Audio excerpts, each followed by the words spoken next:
Mosi tidak percaya terhadap Bapak Presiden Insinyur Haji Joko Widodo. Assalamualaikum warahmatullahi wabarakatuh.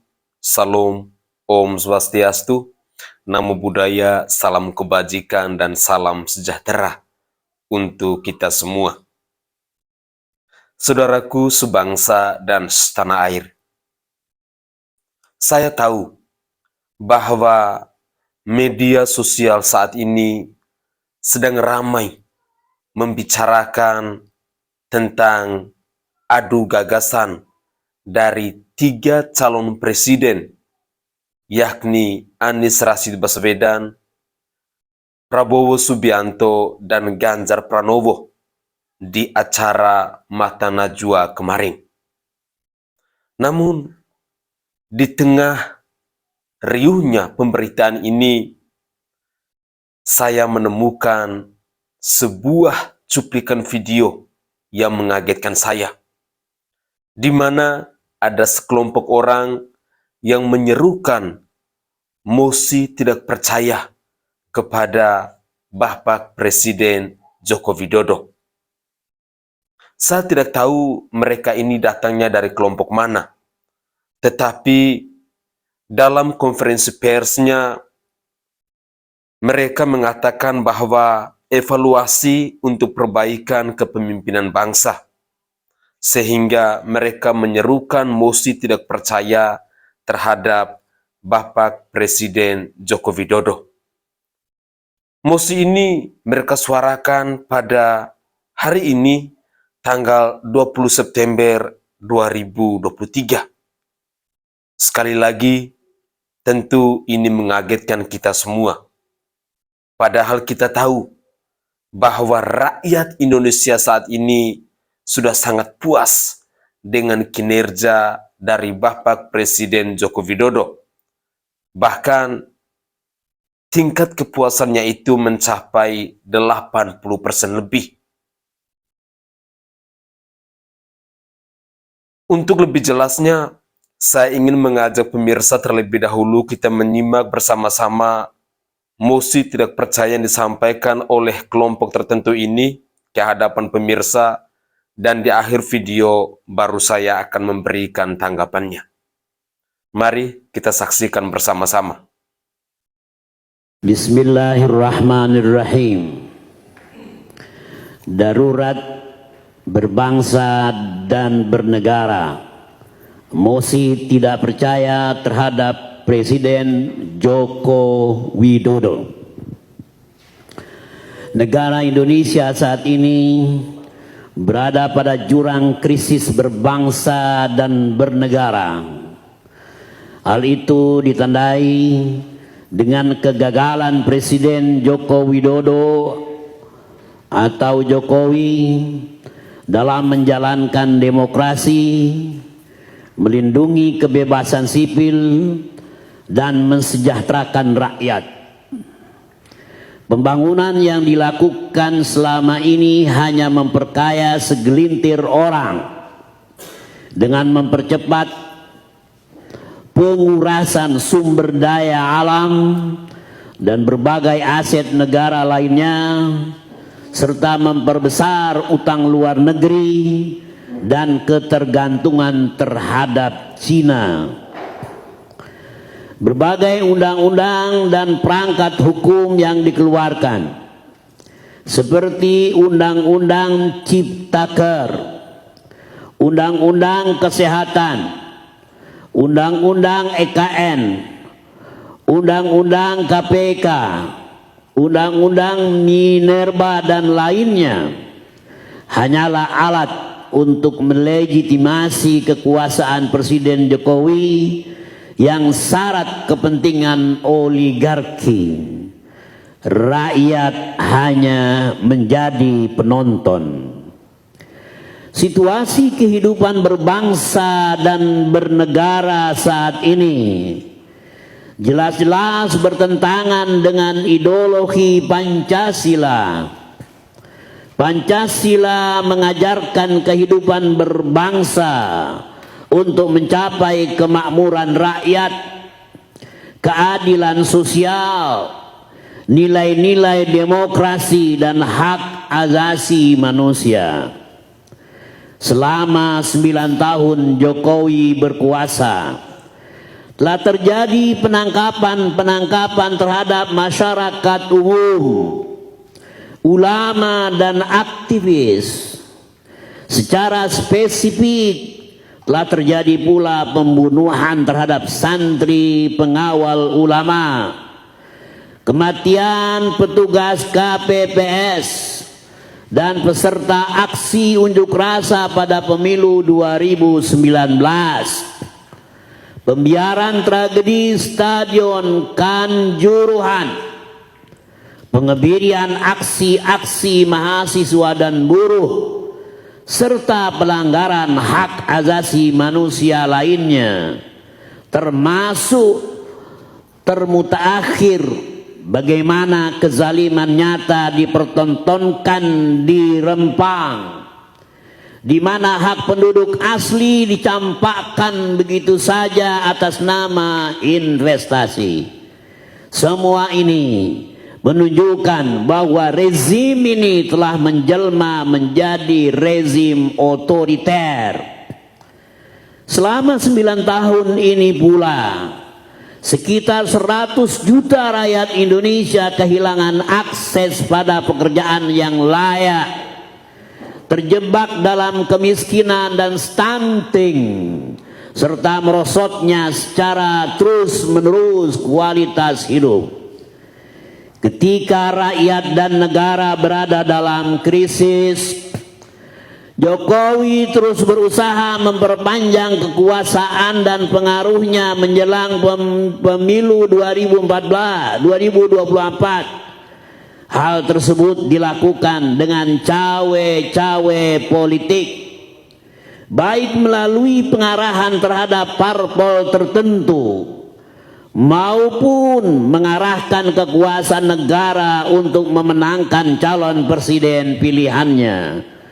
Bahkan secara terang-terangan presiden nyatakan dirinya dengan menggunakan perangkat intelijen negara dan aparat keamanan lainnya memata-matai arah partai politik. Jokowi juga membangun poros Indonesia-Cina melalui penandatanganan MOU dengan Xi Jinping. Jokowi menyerahkan desain ibu kota negara baru kepada Cina. Hal ini tentu sangat membahayakan kedaulatan bangsa dan negara Indonesia. Berdasarkan fakta-fakta tersebut, kami yang bertanda tangan di bawah ini menyatakan mosi tidak percaya kepada Presiden Joko Widodo. Jakarta, 20 September 2023. Assalamualaikum warahmatullahi wabarakatuh. Waalaikumsalam warahmatullahi wabarakatuh. Ngeri ya, kumpulan kakek-kakek tua yang usianya sudah uzur, mereka sedang menyerukan mosi tidak percaya kepada Bapak Presiden Insinyur Haji Joko Widodo. Luar biasa. Itulah hak warga negara dalam menyampaikan aspirasi mereka. Kita harus patut untuk menghargainya. Saudaraku sebangsa dan setanah air, para penonton kanal YouTube-ku yang sangat saya hormati dan sangat saya cintai. Menjelang tahun politik, tentu akan ada banyak hal yang dilakukan oleh orang-orang, bahkan pribadi per pribadi. Dalam cuplikan video tadi, kita tidak tahu mereka ini datangnya dari mana. Kita tidak tahu organisasinya apa, tetapi dengan jelas mereka hanya menyatakan kami. Jadi saya tidak tahu apakah ini perkumpulan orang-orang dengan wawasan yang sama, perkumpulan orang-orang dengan pikiran yang sama, lalu mereka berdiskusi dan menyerukan mosi tidak percaya kepada Bapak Presiden Joko Widodo? Kita juga tidak tahu. Namun yang jelas bahwa saat ini tingkat kepuasan dari rakyat Indonesia, ini saya bukan bicara mengarang bebas, tidak, tetapi berdasarkan hasil survei bahwa kepuasan masyarakat Indonesia terhadap Bapak Presiden Joko Widodo itu berada di nilai 80%. Artinya hanya 20% rakyat Indonesia yang mungkin tidak percaya dengan Bapak Presiden Joko Widodo, yang salah satunya mungkin kelompok yang tadi. Kelompok yang menyerukan mosi tidak percaya kepada Bapak Presiden Joko Widodo ini. Dari raut muka mereka ini terlintas dalam benak saya, mereka ini adalah pendukung fanatiknya siapa. Pemirsa pasti tahu, tidak perlu saya menyebutkan namanya. Saya sangat yakin dan percaya dari raut wajahnya, dari tampang-tampang mereka ini, kita pasti tahu ini datangnya dari pendukungnya siapa. Oleh karena itu, saya berharap bahwa saudara dan saudari saya, pemirsa sekalian, harus benar-benar kritis, harus benar-benar mampu untuk menganalisa setiap informasi. Dan apalagi menjelang tahun politik, menjelang pemilu ini, pasti akan ada banyak hal, akan ada banyak isu. Jadi kita sebagai rakyat, jangan mudah terprovokasi, jangan mudah terpercaya. Kita bisa lihat dengan fakta yang ada, dengan kenyataan yang ada. 80% rakyat Indonesia ini puas dengan kinerja dari Bapak Presiden Joko Widodo. Bahkan ada dari berbagai macam provinsi yang sampai saat ini masih mendukung. Mereka mengharapkan jika undang-undang itu bisa diamandemen, Joko Widodo masih layak lagi untuk maju ke periode ketiga. Sekali lagi dalam tanda kutip bahwa orang-orang yang menyerukan mosi tidak percaya kepada Bapak Presiden Joko Widodo ini adalah orang-orang yang mungkin rasa bencinya sudah akut kepada Bapak Presiden Joko Widodo, yang mungkin karena mereka tidak mendapatkan panggung jabatan, ya mungkin saja ya, kita tidak tahu. Mungkin mereka iri hati dengan segala pembangunan yang dilakukan oleh Bapak Presiden Joko Widodo dalam membangun bangsa ini, sehingga mereka pun merasa sakit hati karena tidak ada tempat, tidak ada ruang bagi mereka untuk bisa mendapatkan uang atau bisa kong kaling kong, bisa dapat proyek dan lain sebagainya. Jadi saya sangat yakin dan percaya bahwa di belakang mereka ini tadi, dari orang-orang yang menyerukan mosi tidak percaya kepada Bapak Presiden Joko Widodo, pasti ada backingannya. Itu saya sangat yakin. Dan muka-muka ini juga saya sangat yakin pemirsa pasti kenal. Kelompok-kelompok yang biasa menyerukan aksi people power, ada juga mereka, dan kali ini mereka menyerukan mosi tidak percaya kepada Bapak Presiden Joko Widodo. Tidak apa-apa, tapi saya sangat yakin dan percaya bahwa seorang Joko Widodo, dia tidak akan peduli dengan apa yang kalian serukan, dengan apa yang kalian sampaikan.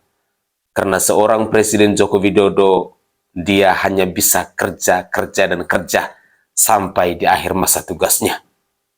Mungkin itu saja tanggapan singkat saya, dan saya berharap bahwa kita masyarakat Indonesia, kita orang-orang yang mencintai Bapak Presiden Joko Widodo, mari kita bersama-sama selalu mendoakan beliau, agar beliau selalu diberi kesehatan, selalu dijauhkan dari segala macam mara bahaya, hingga pada akhirnya di tahun 2024 nanti, beliau juga bisa menyelesaikan masa tugasnya dengan damai dan meninggalkan rekam jejak yang baik untuk bangsa dan negara ini.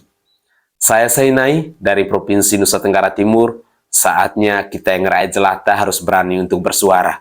Salam hormat, salam NKRI, dan salam Pancasila untuk kita semua.